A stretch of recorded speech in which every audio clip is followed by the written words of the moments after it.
अवंती देश एक विशाल और समृद्ध राज्य था, जिसकी बागडोर सम्राट बलभद्र सेन के हाथों में थी। सम्राट की शक्ति जितनी अपार थी, उसका स्वभाव उतना ही चंचल और बदलते मिजाज वाला। कभी किसी पर बेवजह क्रोध की ज्वाला बन जाता, तो कभी किसी अपरिचित पर अनोखी कृपा बरसा देता। राजमहल से लेकर दरबार तक सब उसकी सनक से परिचित थे, पर कोई कुछ कह न सकता था। एक दिन इसी चंचल मनोदशा में सम्राट बलभद्र सेन शिकार और वन विहार के लिए अपने घोड़े पर सवार हो गहरे जंगल की ओर निकल पड़ा। घना जंगल, चारों ओर सन्नाटा और पत्तों की सरसराहट। तभी उसकी दृष्टि झाड़ियों के बीच एक ध्यानरत तपस्वी पर पड़ी। वह संत एकाग्र ध्यान में लीन था, जटाएं बिखरी, देह पर भस्म और मुख पर अद्भुत तेज। उस दृश्य ने सम्राट को पल भर के लिए स्थिर कर दिया। उसके घोड़े की चाल भी धीमी हो गई और वह बस उस महात्मा को एकटक निहारता रह गया। कुछ पल तक स्थिर खड़ा रहकर सम्राट बलभद्र सेन धीरे से घोड़े से उतरा और संत के समीप जाकर श्रद्धा से उनके चरणों में झुक गया। मन में अपार विश्वास था। बचपन से ही ऐसे साधु संतों को वह ईश्वर का रूप मानता आया था। विनम्र स्वर में बोला, हे तपस्वी महाराज, मेरी पत्नी विमल प्रभा इस समय गर्भवती है। कृपया बताइए, क्या उसकी कोख से पुत्र जन्म लेगा या पुत्री? परंतु जिसे वह दिव्य मानकर प्रणाम कर रहा था, वह वास्तव में कोई सच्चा संत नहीं, बल्कि एक चालाक और धूर्त ढोंगी था, जो भोले राजाओं की आस्था को छलता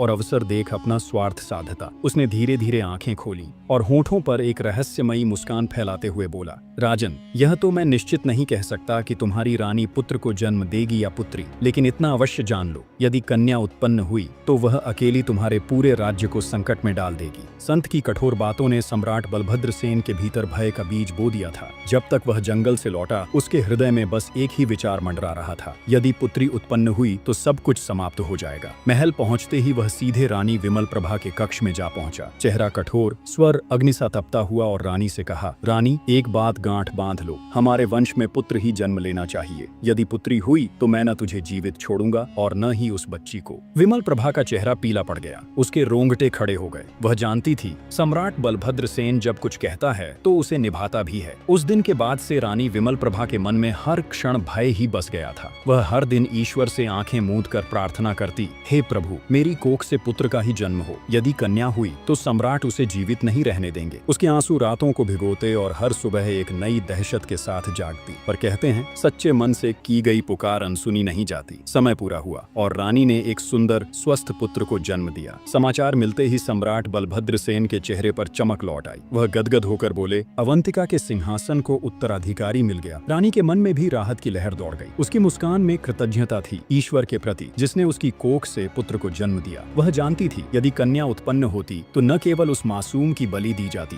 आगे की भाग देखने के लिए चैनल सब्सक्राइब जरूर करें और वीडियो को लाइक करें।